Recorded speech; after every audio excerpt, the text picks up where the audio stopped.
어조 삼아. It's time to go to bed. 또 핸드폰 하는 거예요? 늦게 자면 고운 피부가 다 무너진다고요. 사이고는 케이코쿠 데스. 지금 잠이 들지 않으면 우린 Hello， 大家好，歡迎收睇我呢個 channel。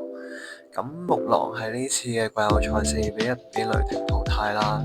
咁我就想首先講講 Julius Randle 嘅表現。咁佢作為呢個球隊嘅二當家，佢喺對決雷霆呢個系列賽入面嘅表現係相當唔穩定嘅。如果單論佢嘅得分表現，佢理應係球隊嘅第2得分點。但係喺成個系列賽入面，佢場均只有17.4分，同埋作為內線球員，佢僅僅只有43.7嘅命中率，好明顯係唔合格嘅。雖然佢嘅打法偏向4號位啦，但係有2場比賽得分只有單位數，係完全唔可以接受。打到 Game 5可以見到木狼球員完全喪失士氣，上半場完結比分已經俾人拉開至30分，而雷霆嘅針對性防守亦都好明顯。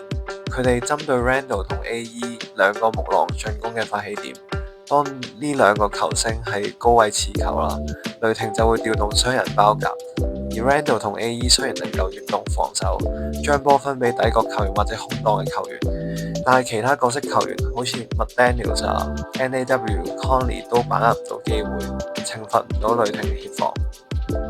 對手球員嘅針對性防守更加係肆無忌憚，導致 AE 完全係冇切入嘅空間，而 Randle 都減少咗低位持球單打出手，甚至出現情況係當 AE 一拎波就有4個人去封堵佢嘅切入路線啦。而喺呢種情況之下 ，AE 同埋 Randle 嘅出手都變得遲疑，唔知應該幾時傳幾時射，甚至出現強行出手嘅情況。而當然球員自身都有缺陷啦，例如 Randle 嘅進攻手段，過度集中於高位嘅切入啦，低位嘅單打，但係缺乏高階嘅進攻技巧，例如運用腳步。如果面對聯盟一線嘅防守者，例如 Dort 同埋 Randle 又會迴避對抗，切入又會面對 check 嘅護框，而 Randle 爆發力不足嘅問題亦會顯現出嚟。How close I might have gotten to the finals? Yeah. I mean, we lost. I can't think about how close I might have gotten. We lost. That's all that matters. They was the better team. They came out and beat us, punched us in the face, and we lost the game. We lost the series. Yeah, I'm gonna work my butt off this summer. Nobody's gonna work harder than me this summer. I tell you that much. So, yeah, I'll try to make it happen again for Mike. 至於 AE 從佢 exit interview 都睇得出佢嘅求勝慾望。